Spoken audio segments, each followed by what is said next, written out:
С вами канал «Фронтовая кинолетопись», и сегодня вашему вниманию съемки советских фронтовых кинооператоров, снятые в боях за освобождение города Харькова в августе 1943 года. После 3 неудачных попыток освобождения города, по результатам разгрома немцев на Курской дуге, в августе 1943 года была проведена операция «Румянцев», которая привела к окончательному освобождению Харькова. Освобождать Харьков предстояло войскам Воронежского фронта под командованием Ватутина и Степного фронта Конева. Общую координацию действий фронтов осуществлял маршал Василевский.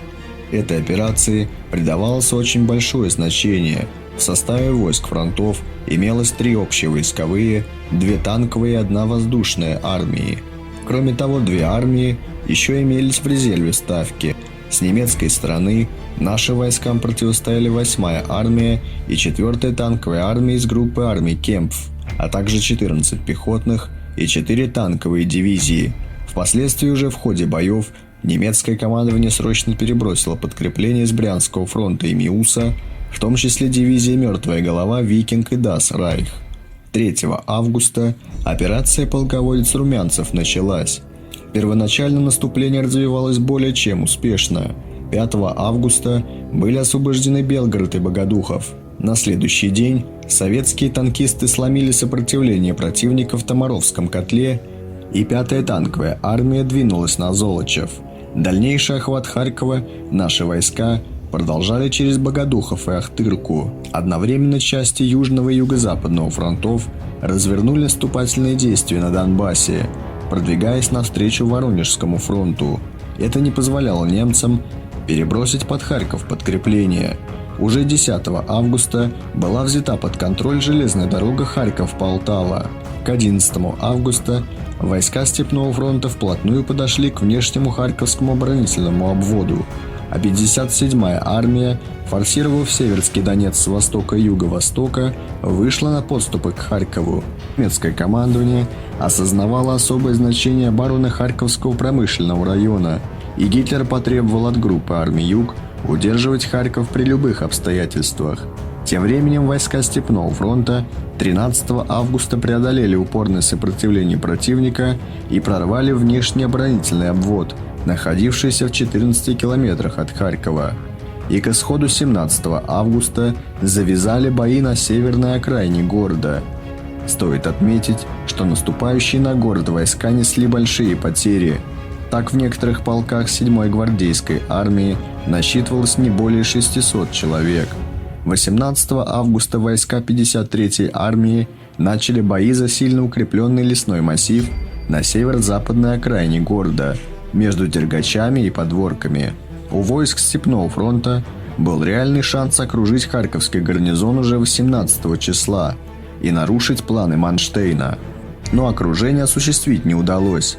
7-я армия не освободила в намеченный срок основу, а 5-я танковая, потеряв несколько сотен танков, так и не смогла освободить так называемый ключ к Харькову поселок Коротич. Тем временем немцы нанесли мощный контрудар севернее Ахтырки в направлении на Богодухов, стремясь отрезать и разгромить выдвинувшиеся вперед войска 27-й армии и 2 танковых корпусов.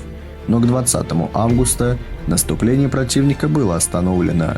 Неблагоприятно для немецкого командования складывалась обстановка и южнее Харькова. Возобновила свое наступление 57-я армия Юго-Западного фронта, совершая охват Харькова с юга. Для усиления этого направления 20 августа в этот район были переброшены 2 корпуса 5-й танковой армии. Ввиду того, что большая часть пути отступления для немецкой группировки в Харькове была отрезана, во второй половине дня 22 августа немцы начали выводить свои войска из центра города в заречные районы Заудия и Залопани. К исходу 22 августа немецкое командование полностью отвело свои войска из центральной части города.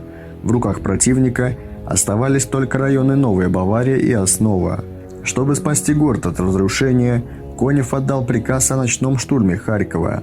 23 августа в 2 часа ночи советские войска начали решительный штурм города.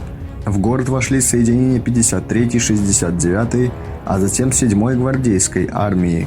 По воспоминаниям командующего 53-й армией Моногарова, Особенно тяжелые бои шли в юго-западных предместьях Харькова, где противник имел хорошо подготовленный рубеж обороны.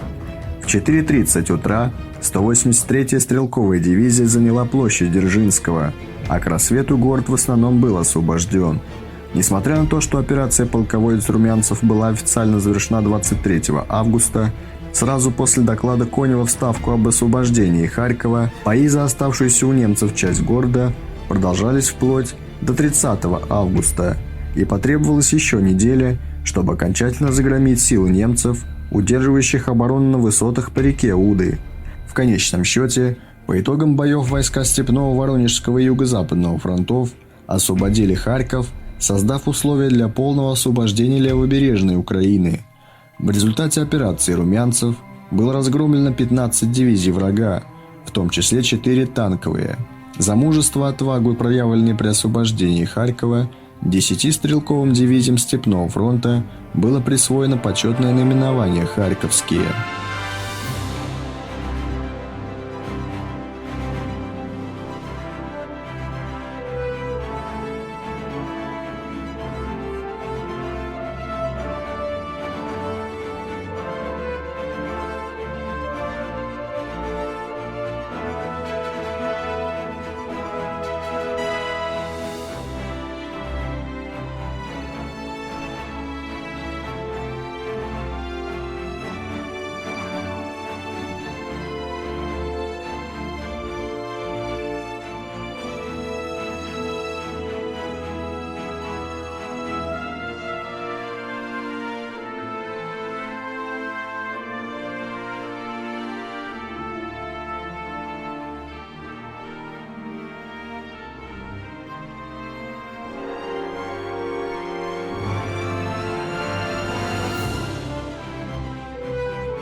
Спасибо за просмотр, подписывайтесь на наш канал, в комментариях напишите также, о каких сражениях вы хотели бы услышать рассказ в следующих выпусках.